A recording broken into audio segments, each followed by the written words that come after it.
সকাল সকাল ভিডিওটা শুরু করলাম বিলুর এই টিফিনটা দিয়ে। বিলু আজকে বলেছিল যে মা মিওনিস দিয়ে স্যান্ডউইচ বানিয়ে দিও।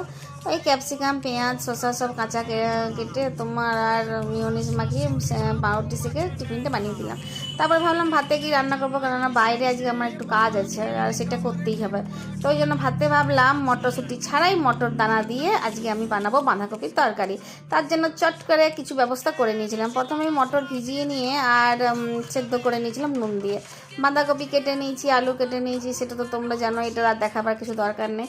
দিয়ে এবারে কি করলাম, কড়াইয়ে দিয়ে দিলাম তেল, তাতে দিলাম 5 ফোড়ন আর আলুগুলো লাল লাল করে ভেজে ওপর থেকে দিয়ে দিলাম তোমার বাঁধাকপি টমেটো আর সমস্ত মশলা। তবে পেঁয়াজ রসুন তো আমরা দিই না, আমাদের বাঁধাকপি সত্যি রান্না দারুণ হয়।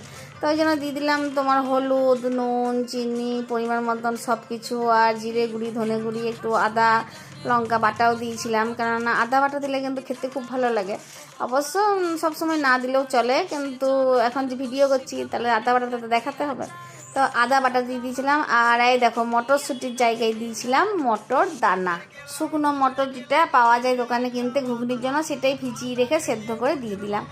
আর তারপরে নেড়ে চেড়ে বেশ ভালো করে শুকনো শুকনো করে নামিয়ে নিলাম। তবে বাঁধাকপি আলু সেদ্ধ হয়ে গেছে বলেই নামালাম, তার আগে নামাইনি, ওইটাকে সেদ্ধ করতে হবে, তা নাহলে ভাত দিয়ে কী খাবে শক্ত আলু দিয়ে। এটা হলো, এবার চলো গরম ভাতে তাহলে খাই। গরম ভাতে বিশ্বাস করো আর তো কিছু নিইনি, দেখতেই পাচ্ছ শুধুমাত্র এই মটরশুঁটি ছাড়া মটর দানা দিয়ে যে বাঁধাকপি তরকারিটা করেছি সেটা দিয়েই পুরো ভাতটা একদম খেয়ে নিয়েছি সুন্দর করে গুছিয়ে।